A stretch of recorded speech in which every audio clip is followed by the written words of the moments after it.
afternoon and thanks for joining us. I'm Judy Simpson. College students today are encouraged to get involved in the community where they go to school. Some examples of community engagement include service learning classes, internships, and local research. For students at the University of Vermont's College of Medicine, involvement comes in the form of tackling some of the state's most pressing healthcare challenges. To learn more, here's Across the Fence's Rebecca Gollin. A hospital stay can cause stress and uncertainty for patients and their families. Here at the University of Vermont Medical Center, a program is helping patients by giving them a chance to connect with their creative side. If just one person can feel a little bit better, then that helps everybody else feel a little bit better. Rebecca Schwartz is the coordinator for Art from the Heart. The program is a collaboration between Burlington City Arts and the Medical Center. It brings art to patients in the hospital. Offerings range from scenic landscapes that can brighten up a drab hospital room to writing exercises and art supplies. We have a lot of coloring pages that people really enjoy. There's watercolors or creating cards for people. So you might get a kit with some envelopes and paper that you could then decorate and embellish. Art from the Heart has worked with the Children's Hospital for years and recently expanded to serve adult patients as well. Volunteers are the core of the program, visiting patients individually to offer supplies or decorate a window or door. When I walk in, they say, "I'm not an artist," and I say, "Neither am I." Former kindergarten teacher Buffy Deckmar is hoping to attend medical school. Volunteering with Art from the Heart has given her a first-hand look at working in a hospital setting.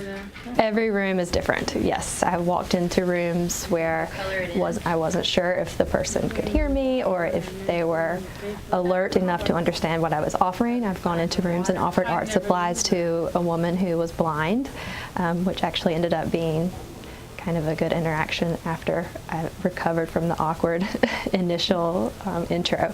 But yes, exactly. Every room is different, and that's why it's important. Rebecca teaches us in our training to stop and slow down and kind of realize that this is probably one of the slowest parts of our week. And it's just being there and observing and figuring out what we can do to support these people who are in less than perfect situations like we all are. So. The program is not just for patients in the hospital, but also for their families as well as caregivers. Regular drop-in sessions for employees give them the chance to make a card or a picture. The effects of the program are clear to those who work here every day. The volunteers come in and we just love having them here. They've created an environment that is less stressful. Annette Berger is a general medicine nurse at the hospital. She helps patients learn how to incorporate practices like yoga, meditation, and mindfulness into their care. She says that adding art into the mix opens up the opportunity for patients and their caregivers to communicate in a new way. Art is under this big umbrella that allows us to communicate in a non-threatening way where people are allowed to share some personal experiences too, such as, even a scenic picture from the woods. When one of our old Vermonters come in, that really draws their attention, and it allows me to hear a little bit more of their background, and it allows me to establish goals, because then I can find out what are their real goals in life. Berger says that having art in the hospital can help when the time comes for difficult conversations with patients. Art kind of allows you to explore that without feeling we're going to put them on another restriction and their life is going to be limited and they're not allowed to go out in the woods anymore. It's more like exploring how do we get back to that quality of life. It's not just Berger's opinion that Art from the Heart reduces stress and improves job satisfaction. It's been the subject of a study by UVM medical students. We kind of ask questions from two different points of view. One being how did the art program affect their job and their job satisfaction? And so we asked them questions like, does it reduce your stress in your workday and things like that? Does it help you to communicate with patients? Those types of questions. And then the other questions that we asked were more like, does it help with patient mood or anxiety? You know, how does the art program affect patient well-being? For their study, the team interviewed a number of nurses on this adult inpatient floor. The results show that the program has a positive impact on staff and patients alike.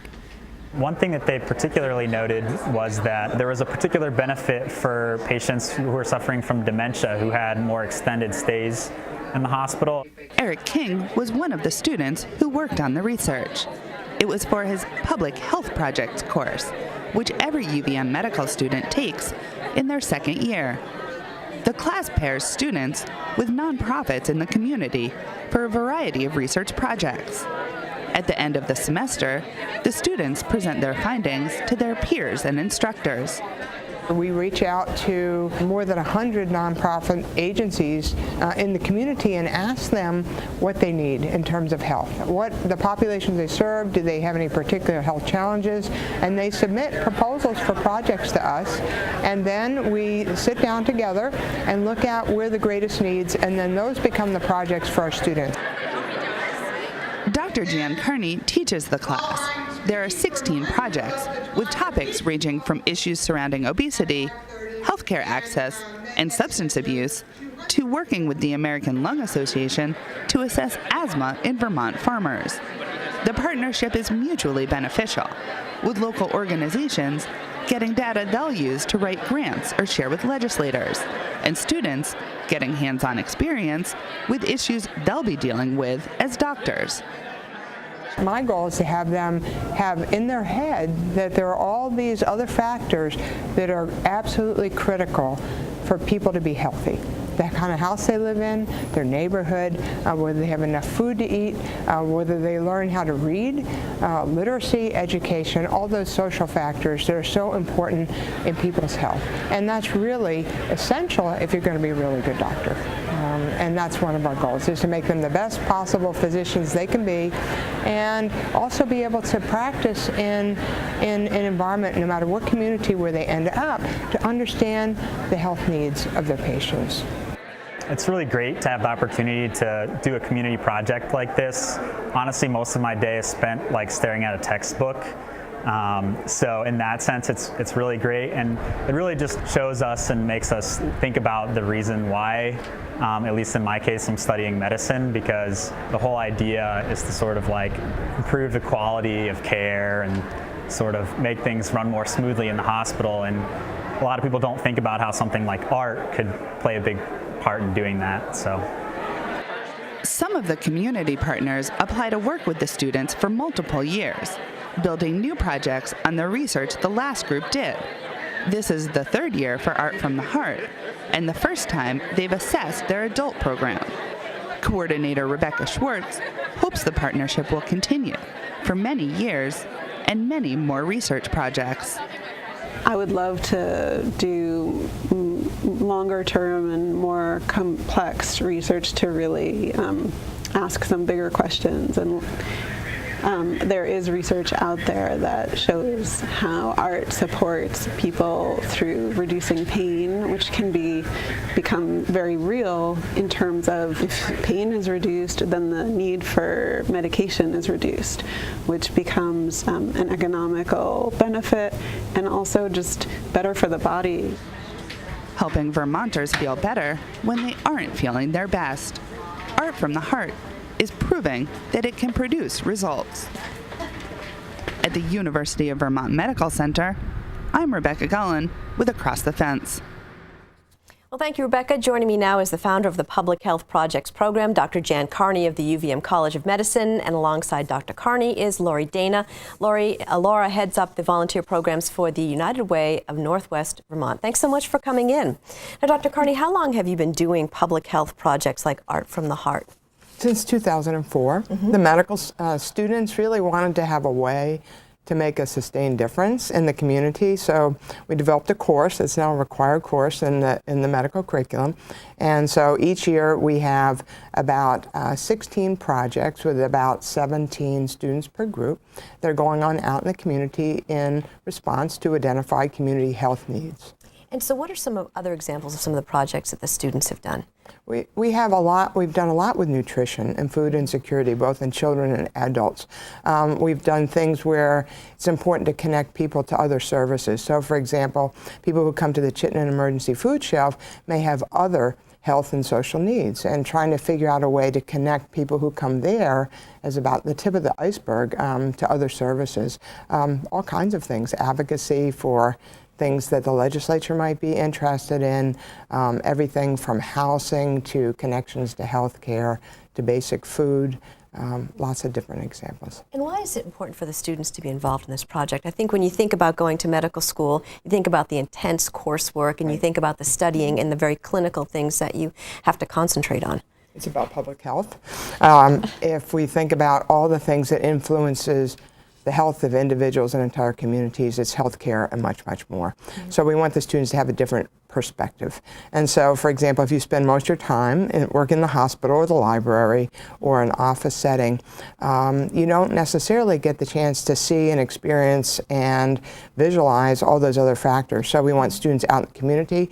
We want them to work with different community agencies and learn about some of those things that impact health that people are having trouble with that they might not necessarily see on a day-to-day basis. So what are some of the next examples of some of the projects coming up? Next fall, we have some very exciting projects, and we have some of the same agencies coming back and some of the community issues. Really, these are in response to some of the community issues. So things like opiate addiction and access to treatment in healthcare settings. We've talked in the past couple of years to primary care providers, and we've talked to the patients themselves about what are some of those barriers. And I think this year we're going to talk to the policymakers because we have a very large and growing program in the state, but we still have issues with capacity and getting people actually into that treatment exactly when they need it. That would be one example. The Community Health Center in Burlington has a fascinating doctor at home program, so we're going to have our students out there actually doing house calls with them. Awesome. So what's the United Way's role in this public health project? So the United Way, because our mission is working on community issues that have been identified by the members of our community through lots of different ways, this is just one more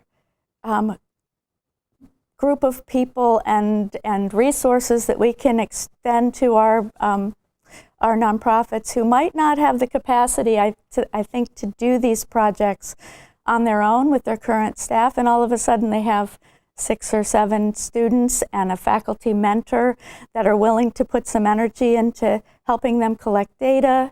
And I think it said in the piece, they've taken it to the legislature and used that data to support requests that they're making. They've used them in grant applications. So the United Way just sees us as another great way to partner with the UVM Medical Center and the students to get some resources out to our nonprofits. An important aspect of the United Way is the community needs assessment. Tell us a little bit about the assessment and how the public health project fits into that. So we just completed our most recent community needs assessment. We went out and talked to donors, to partners, talking to them about what do they see as the most important needs right now in our community.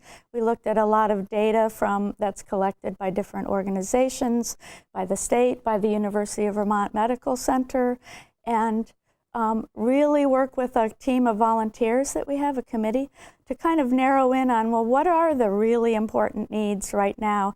And no surprise, some things, opiate addiction and substance abuse, food insecurity, particularly for children and for elders, things like that, which come up we see them because they're also the things that agencies submit to us as proposals for projects. So it all kind of does weave together. Mm-hmm. And I would imagine for the students too, it's kind of an eye-opener to say, oh, social issues are some of the reasons why we see patients. Exactly. You know, for example, if somebody doesn't have health insurance, that's a very obvious thing in a medical context. But one of the things we're studying again this fall is the impact of lack of transportation. Can people get there? Can they get to health care when they need it? And we're going to look more closely at that as a potential barrier. If people are interested in volunteering for United Way, what can they do to find out more? United Way works with almost 300 nonprofits in Chittenden, Franklin, and Grand Isle counties, and we have one central database that they can post their volunteer needs. It's really easy. It's on our website, which is unitedwaynwvt.org. And if you click the volunteer thing at the top and scroll down, you'll find different ways to search volunteer opportunities. People could also call me at 861-7832. That's 861-7832. But our website is really the key place to go, and the things change every day. So if you don't find something today, there's always new postings. I want to thank you both for joining me today. That's our program for today. Thanks for joining us. I'm Judy Simpson. We'll see you again next time on Across the Fence.